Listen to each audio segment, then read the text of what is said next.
रुद्र, पशुपतिनाथ, अर्धनारीश्वर, महादेव और भोला। रुद्र से अभिप्राय जो दुखों का निर्माण भी करता है और दुखों के निर्माण को नाश भी करता है, उसे हम लोग रुद्र कहते हैं। रुद्र का सही अर्थ जो दुखों का निर्माण भी करता है और दुखों के निर्माण को वो नाश भी कर देता है,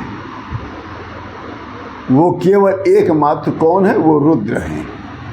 पशुपतिनाथ, भगवान शिव को पशुपतिनाथ इसलिए कहा जाता है क्योंकि वह पशु और पक्षियों और जीवात्माओं के भी स्वामी हैं। केवल जीवात्माओं मनुष्यों के ही नहीं, वो पशु और पक्षियों के भी स्वामी हैं, इसलिए उन्हें पशुपतिनाथ भी कहा जाता है। अर्धनारीश्वर, शिव और शक्ति के मिलन से अर्धनारीश्वर का स्वरूप प्रकट हुआ था, तभी से वो अर्धनारीश्वर के नाम से प्रचलित हुए और जाने गए।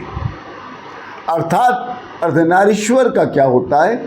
जिसमें आधा शिव और आधा शक्ति दोनों समाहित हों एक साथ। एक दूसरे में तो रहते ही हैं, मगर दोनों एक ही मूर्ति में दोनों समाहित हों, शिव और शक्ति, उसी को हम लोग अर्धनारीश्वर कहते हैं। महादेव कहते हैं ना सब लोग शिव जी को। इसका सही अर्थ क्या है? महान ईश्वरी शक्ति।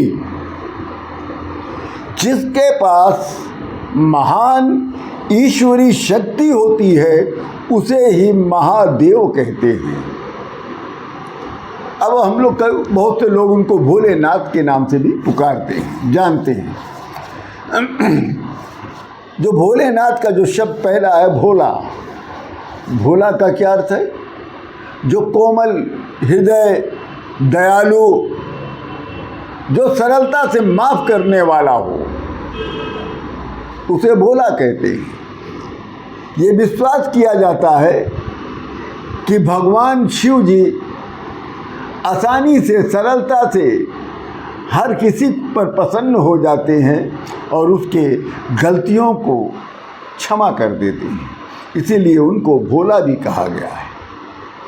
इनको लिंगम भी कहा गया है।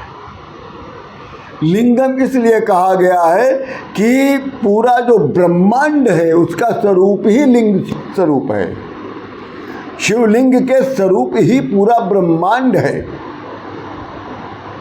इसलिए ब्रह्मांड का प्रतीक क्या है? शिवलिंग, इसलिए इनको शिवलिंगम भी कहते हैं। नटराज भी इनको कहा जाता है। नटराज अर्थात नृत्य के देवता। तो भगवान जो शिव है, इन्हीं से संगीत भी प्रकट हुआ है और इन्हीं से नृत्य भी प्रकट हुआ है। तो सबसे पहला नृत्य जो हुआ था पृथ्वी पर ब्रह्मांड में, वो तांडव नृत्य था जो शंकर भगवान ने किया था। शिव शब्द का जो अर्थ है वो है शुभ, स्वाभिमानिक, अनुग्रहशील, सौम्य, दयालु, उदार, मैत्रीपूर्ण। शिव जी के अद्भुत नाम है। शिव जी के जो नाम है उसका अर्थ देखिए कितना सुंदर है, कितना सुनने में मीठा लगता है। शुभ, मतलब शिव शब्द का अर्थ सुनिए, शुभ। दूसरा क्या है? स्वाभिमानिक। कितने मीठे मधुर शब्द हैं। शिव का एक अर्थ और है अनुग्रहशील, एक और अर्थ है सौम्य, एक और अर्थ है शिव का दयालु, और एक और अर्थ है उदार, और एक और अर्थ है मैत्रीपूर्ण। कितने मीठे अर्थ हैं शिव शब्द के। लोक व्युक्त में शिव की जड़ शिव है। अगर शिव में शिव न हो तो वह बेकार हो गया। शी में ही तो सब चीज़ व्यापक है। शिव के शी शब्द में सब कुछ व्यापक है, सब कुछ उसी में है। वाह शब्द का फिर क्या मतलब हुआ? वाह शब्द का अर्थ होता है अनुग्रह के अवतार। जिसमें सब कुछ व्यापक है, उसी के वो अनुग्रह करने के बाद वो अवतार लेता है, उसे शिव कहते हैं। ऋग्वेद में शिव शब्द का एक विश्लेषण के रूप में प्रयोग किया गया है। रुद्र सहित कई ऋग्वैदिक देवताओं के लिए एक विशेषण के रूप में शिव शब्द ने मुक्ति, अंतिम मुक्ति और शुभ व्यक्ति का भी अर्थ बताया है।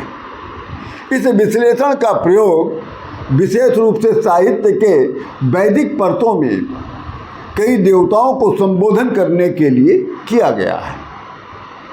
ये शब्द वैदिक रुद्रा शिव में महाकाव्यों और पुराणों में नाम शिव के रूप में विकसित हुआ है। एक शुभ देवता के रूप में जो निर्माता, प्रजनक और संहारक होता है, उसे महाकाल कहते हैं। महाकाल अर्थात समय का देवता, जो भगवान का ही एक अवतार है, एक रूप है। महाकाल ब्राह्मण के समय आयामों को नियंत्रण करता है। ये आपको गुड़ बात बता रहा हूँ।